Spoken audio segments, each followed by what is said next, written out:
revendications multiples qui surgissent dans notre monde expriment le désir légitime de reconnaissance. Légitime parce que les discriminations que subissent certaines personnes au regard de leur sexe ou de leur couleur de peau sont des discriminations réelles, elles existent. Mais en même temps, la multiplication de ces revendications qui voient aujourd'hui des minorités de toutes sortes réclamer d'être reconnues pose un sérieux problème et a de quoi nous inquiéter. Sommes-nous, et voilà la difficulté, sommes-nous en train d'assister à la disparition de l'universel, à la fin donc de l'universel, fin étant à comprendre au sens de la mort ou de la disparition. Allons-nous donc vers des temps où l'humanité, où le mot même d'humanité va devenir imprononçable et où vont se reconstituer les oppositions antiques, celles que l'on connaissait, celles que l'on rencontre encore lorsqu'on lit les œuvres des philosophes de l'Antiquité, c'est-à-dire celles du grec et du barbare, celles de l'esclave et de l'homme libre, celles de l'homme et de la femme, et voire même celles du croyant et du païen. En d'autres termes, assistons-nous à la fin de l'universel, ou pour reprendre un mot devenu à la mode depuis ce très beau livre de Jérôme Fourquet, L'archipel français, eh bien, assistons-nous au retour d'une nouvelle forme d'archipel de l'humanité. Le particulier revient sur le devant de la scène. Féminisme, racialisme, indigénisme et bien évidemment certaines croyances religieuses. Chaque appartenance réclame aujourd'hui d'être reconnue pour elle-même. Mais comment se faire reconnaître? Comment parvenir à se faire reconnaître alors que depuis des siècles, certains ont l'impression de ne pas l'être? On se souvient tous de ces questions qui surgirent lors de la publication de ce très beau livre de l'abbé Sieyès, « Qu'est-ce que le tiers-État ?» On se souvient tous de ces quelques phrases et de ces trois questions placées au début de ce beau livre. Relisons-les. Qu'est-ce que le tiers-État? Tout. Qu'a-t-il été jusqu'à présent dans l'ordre politique? Rien. Que demande-t-il? À y devenir quelque chose. L'histoire en a donc fait la démonstration. Demander ne suffit pas. Attendre simplement la reconnaissance de la part de ceux qui vous la refusent revient à croire en réalité au miracle. Ce qui n'est pas raisonnable, vous me l'accorderez. Par conséquent, il ne faut pas seulement réclamer, se disent les minorités, mais il faut arracher la reconnaissance. C'est pourquoi celui qui veut être reconnu doit se préparer à la lutte. Le modèle en reste donc celle du peuple français, repris par le prolétariat qui, écoutant les leçons de Marx, grandement inspiré par Hegel, est entré dans la lutte des classes. Mais s'il faut arracher sa reconnaissance dans un face-à-face inévitablement violent, la multiplication des luttes que nous connaissons aujourd'hui ne peut que nous conduire vers une multiplication de la violence.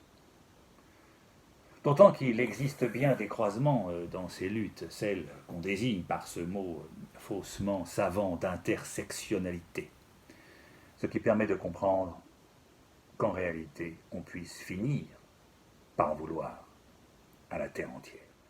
Mais pour légitime que soit ce désir de reconnaissance, deux problèmes se posent et nous allons les voir successivement. D'une part, le procédé même de la lutte pour la reconnaissance ne mène en général pas à grand-chose. La Révolution française, quoi qu'on en dise, et si l'on veut en croire Tocqueville, n'a pas changé tant que cela la France ni la condition du peuple. Et avec le recul, on voit surtout qu'elle a permis à la bourgeoisie de supplanter la noblesse, d'en prendre la place et d'en reconstituer d'ailleurs les privilèges. Passation de pouvoir, donc plus que révolution. Voilà ce que l'histoire nous dit. Le tiers-État, en réalité, défendu par l'abbé Sieyès, le tiers-État réclame finalement toujours de devenir quelque chose, à tel point qu'ayant compris qu'il avait plus servi la cause de la bourgeoisie que la sienne, eh bien, il se détourne maintenant grandement de toute espèce de vie politique. La révolution prolétarienne, autre exemple de son côté, n'a pas non plus livré les fruits qu'elle promettait. Elle a plutôt même offert au capitalisme qu'elle combattait les raisons et les armes pour se renforcer. Depuis la chute du mur de Berlin, le mur de la honte, depuis la chute du mur de Berlin, eh bien, le capitalisme a en réalité abandonné toute retenue. Il se déploie, se développe et il semble même vouloir rattraper le temps perdu en proclamant partout qu'en réalité il n'y a pas d'alternative à sa domination. Renforcement de l'adversaire donc plutôt qu'affaiblissement. Et la société sans classe, où la fin de l'argent roi semble aujourd'hui pour le moins définitivement renvoyée au royaume des utopies. D'autre part, deuxième problème donc, et sans doute le problème le plus important, la lutte pour la reconnaissance d'un particularisme, que ce soit le sexe, la couleur, peu importe, n'a finalement rien à voir avec la revendication révolutionnaire, ni celle de la Révolution française, ni celle de la Révolution prolétarienne, parce que ces deux révolutions se faisaient malgré tout au nom d'un universel, au nom de l'universel, c'est-à-dire au nom d'une idée universelle de l'homme. Eh bien, la lutte pour la reconnaissance d'un particularisme refuse par principe cette idée de l'universel. Il refuse qu'il y ait une valeur au-dessus de lui-même. Il refuse qu'il y ait une valeur qui mérite de dépasser le particulier et il creuse en réalité la tombe de l'universel. Puisque deux individus ou groupes particuliers qui luttent pour la reconnaissance s'affrontent, comme disait Hegel, dans une lutte à mort, entendons qu'il doit nécessairement y avoir un vainqueur et un vaincu. Eh bien, le premier qui cesse le combat, Hegel nous le rappelle, le premier qui cesse le combat, le premier qui jette les armes, se retrouve immanquablement sous la domination de l'autre. Le sens de ce qu'on appelle, disons-le au passage, la dialectique du maître et de l'esclave, qui est l'un des grands moments de la phénoménologie de l'esprit de Hegel, eh bien, ce texte ne décrit pas la révolte de Spartacus, elle ne décrit pas la révolte des esclaves. En réalité, elle parle seulement de la lutte pour la reconnaissance qui s'achève dans la désignation d'un maître et dans la désignation d'un esclave. C'est bien plutôt cela la réalité même de cette dialectique du maître et de l'esclave de Hegel. Donc, la fin de l'universel nous enferme en réalité dans le cercle de la violence. La recomposition du cercle de la violence nous permet de comprendre quelque chose. Seule la recherche et l'affirmation de ce qui nous réunit peut en réalité rompre le cercle de la violence, c'est-à-dire nous permettre de la surmonter. Quand même le rappelait Saint-Exupéry, aimer, ce n'est pas se regarder l'un l'autre, c'est regarder ensemble dans la même direction. Regarder ensemble au-dessus de nous, regarder ensemble ce qui nous dépasse, cela rompt le face-à-face, qui finit toujours, soit par l'ennui, soit par l'hostilité, parce que, n'en déplaise à Emmanuel Lévinas, en réalité le regard de l'autre a rarement et porte rarement assez d'infini pour ne pas lasser, ni assez d'amour pour effacer toutes les blessures que chacun porte en lui-même. Cela pose du coup, cette rupture du cercle de la violence pose du coup autrement la question de la reconnaissance, autrement que ne l'a fait Hegel. Deux consciences, en réalité, se reconnaissent mutuellement quand elles médiatisent leur rapport par l'universel. Chacune reconnaît la dignité de l'autre parce qu'elle pose une valeur au-dessus d'elle-même.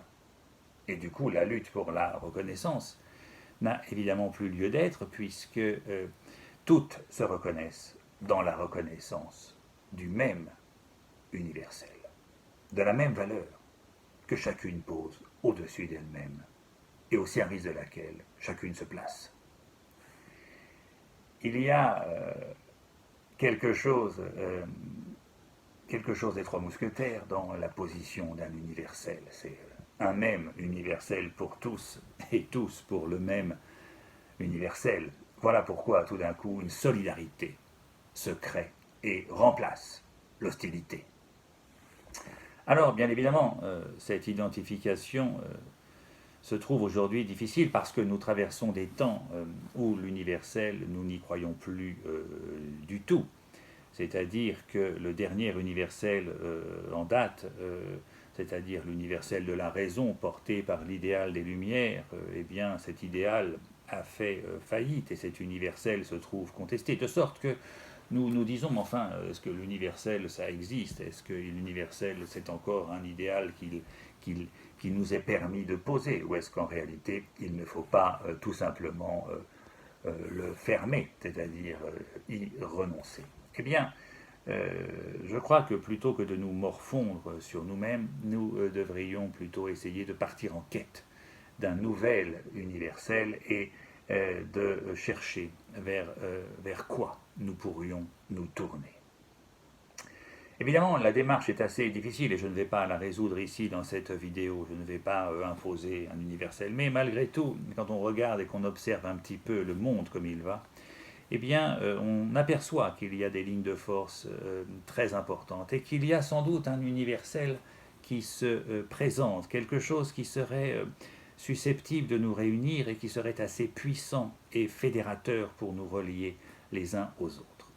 Eh bien, je crois que cet universel, je vais quand même essayer de le nommer. Il me semble qu'aujourd'hui dans le monde, la seule chose qui puisse encore réunir les êtres humains, c'est que, quels qu'ils soient, et d'où qu'ils viennent, quelle que soit la couleur de leur peau et quel que soit leur sexe, eh bien, ils veulent le meilleur pour leurs enfants. Et je crois que cette volonté du meilleur pour leurs enfants se complète par l'idée qu'évidemment, ils sont prêts du coup à faire beaucoup d'efforts, comme si chacun acceptait de faire passer la satisfaction de l'enfant avant la sienne. Eh bien, il y a dans cette figure parentale, appelons cet universel comme ça, la parentalité, eh bien, il y a dans cette figure parentale toute la matière d'un nouvel universel. Et il devient urgent, je crois, aujourd'hui que nous nous en rendions compte collectivement. Défendons donc cette figure de la parentalité et reconnaissons une égale dignité à tous les êtres humains parce qu'en réalité, ils sont susceptibles et capables et potentiellement capables de devenir parents. Eh bien, nous découvrirons alors, je crois, que cette dynamique de la parentalité porte bon nombre de solutions aux problèmes qui se posent à nous. Parce qu'en réalité, nos problèmes, qui vont des problèmes de l'éducation jusqu'aux problèmes de l'environnement, peuvent trouver curieusement une réponse par cette position de l'universel, de la parentalité. N'est-ce pas cette figure du parent qui nous ferait accepter, en réalité, la responsabilité des générations futures? N'est-ce pas, pour le dire en un mot, cette figure de la parentalité qui nous ferait entrer enfin dans ce que Descartes appelait la bienveillance du Père?